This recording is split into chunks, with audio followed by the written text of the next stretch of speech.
अङ्गम् हरेः पुलकभूषणमाश्रयन्ती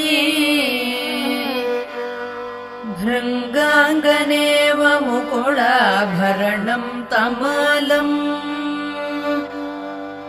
अङ्गीकृताखिलविभूतिरपाङ्गलीला माङ्गल्यदास्तु मम मङ्गलदेवतायाः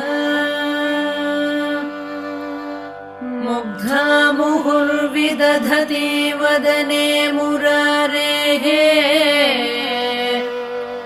प्रेमत्रपा प्रणिहितानि गतागतानि